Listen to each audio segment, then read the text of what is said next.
Miércoles 24 de octubre de 1979. El primer hombre tal como aparece delineado en el Génesis. 1. En la conversación precedente comenzamos a analizar el significado de la soledad originaria del hombre. El punto de partida nos lo da el texto yavista y en particular las palabras siguientes: no es bueno que el hombre esté solo, voy a hacerle una ayuda semejante a él. Génesis 2, 18. El análisis de los relativos pasajes del libro del Génesis, capítulo 2, nos ha llevado a conclusiones sorprendentes que miran a la antropología, esto es, a la ciencia fundamental acerca del hombre, encerrada en este libro. Efectivamente, en frases relativamente escasas, el texto antiguo bosqueja al hombre como persona con la subjetividad que la caracteriza. Cuando Dios Yahvé da a este primer hombre, así formado, el dominio en relación con todos los árboles que crecen en el jardín en Edén, sobre todo en relación con el de la ciencia del bien y del mal, a los rasgos del hombre, antes descritos, se añade el momento de la opción o de la autodeterminación, es decir, de la libre voluntad. De este modo, la imagen del hombre, como persona dotada de subjetividad propia, aparece ante nosotros como acabada en su primer esbozo. En el concepto de soledad originaria se incluye tanto la autoconciencia como la autodeterminación. El hecho de que el hombre esté solo encierra en sí esta estructura ontológica y, al mismo tiempo, es un índice de auténtica comprensión. Sin esto, no podemos entender correctamente las palabras que siguen y que constituyen el preludio a la creación de la primera mujer: voy a hacerle una ayuda.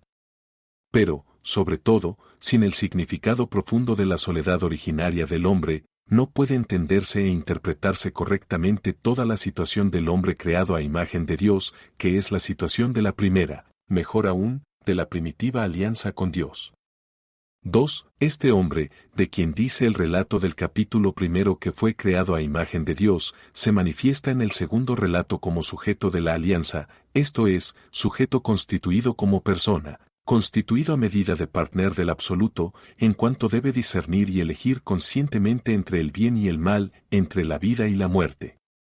Las palabras del primer mandamiento de Dios Yahvé, Génesis 2, 16 a 17, que hablan directamente de la sumisión y dependencia del hombre criatura de su Creador, revelan precisamente de modo indirecto este nivel de humanidad como sujeto de la alianza y partner del absoluto.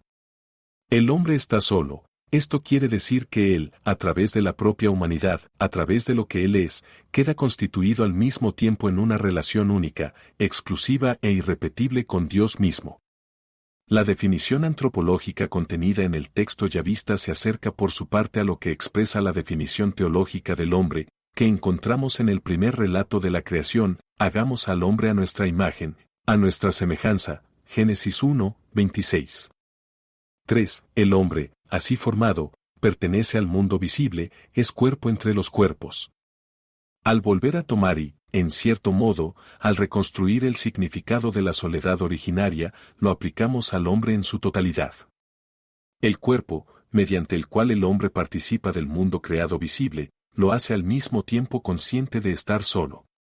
De otro modo no hubiera sido capaz de llegar a esa convicción, a la que, en efecto, como leemos, cf. Génesis 2, 20, ha llegado, si su cuerpo no le hubiera ayudado a comprenderlo, haciendo la cosa evidente.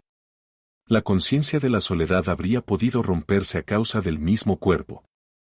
El hombre, Adán, habría podido llegar a la conclusión de ser substancialmente semejante a los otros seres vivientes, animalia, basándose en la experiencia del propio cuerpo. Y, en cambio, como leemos, no llegó a esta conclusión, más bien llegó a la persuasión de estar solo.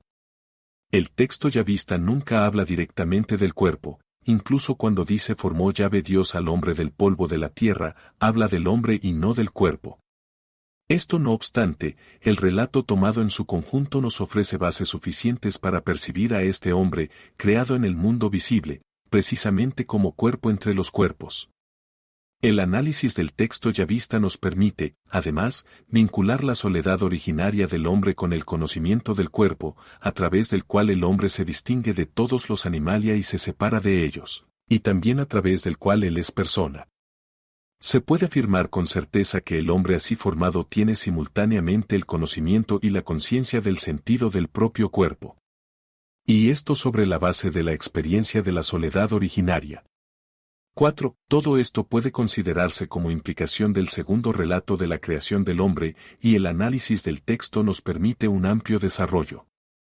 Cuando al comienzo del texto yavista, antes aún que se hable de la creación del hombre del polvo de la tierra, leemos que no había todavía hombre que labrase la tierra ni rueda que subiese el agua con que regarla. Génesis 2. 5-6, asociamos justamente este pasaje al del primer relato, en el que se expresa el mandamiento divino: henchid la tierra, sometedla y dominad. Génesis 1, 28.